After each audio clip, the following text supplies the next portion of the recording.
మళ్ళీ 20,500లో Samsung S22 ultra అయితే తీసుకొచ్చాను. లాస్ట్ టైం అయితే చాలా మంది అయితే కాల్ చేశారు 22 అల్ట్రా 20,000లో కావాలని. మళ్ళీ మీకోసం తీసుకొచ్చాను. ఇది వచ్చేసి 2 లైన్స్ అయితే పడింది, చూడొచ్చు మీరు ఇక్కడ. ఇది అప్డేట్ చేయడం వల్ల 2 లైన్స్ అయితే వచ్చాయి. ఈ 2 లైన్స్ తప్ప ఎటువంటి ప్రాబ్లం లేదు, ఫుల్ వర్కింగ్ కండిషన్లో అయితే ఉంది. డ్యామేజ్ కూడా ఏం లేదు, క్రాక్స్ కూడా ఏం లేదు. ఈ 2 లైన్స్ తప్ప ఎటువంటి ప్రాబ్లం కూడా లేదు.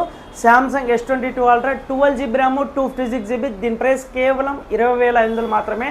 ఎక్సలెంట్ ప్రైస్, ఇది త్వరగా క్యాచ్ చేసుకోండి. ఇవి ఎక్కువ అయితే ఉండవు, ఎక్కువ చాలా మంది కాల్ చేస్తుంటారు కాబట్టి ఎవరైతే ఫస్ట్ కాల్ చేస్తారో వాళ్ళకి మాత్రమే ఇవ్వగలను. అలాగే మీకు గూగుల్ పిక్సెల్ నుంచి గూగుల్ పిక్సెల్ 8 Pro అయితే తీసుకొచ్చాను. ఇది వచ్చేసి గూగుల్ పిక్సెల్ 8 Pro ఎక్సలెంట్ కండిషన్లో అయితే ఉంది. లైట్గా ఎడ్జ్ అయితే వస్తుంది. 8GB RAM 128GB. Excellent model ఇది. కెమెరా అయితే ఎక్సలెంట్గా ఉంటుంది మీకు. దీని ప్రైస్ కేవలం 35,500 మాత్రమే, 35,500. బ్యాటరీ బ్యాకప్ కూడా ఎక్సలెంట్గా అయితే వస్తుంది. నేను యూజ్ చేస్తున్నాను, బట్ ఎటువంటి ప్రాబ్లం లేదు. బ్రాండ్ న్యూ కండిషన్, జస్ట్ 35,500 మాత్రమే.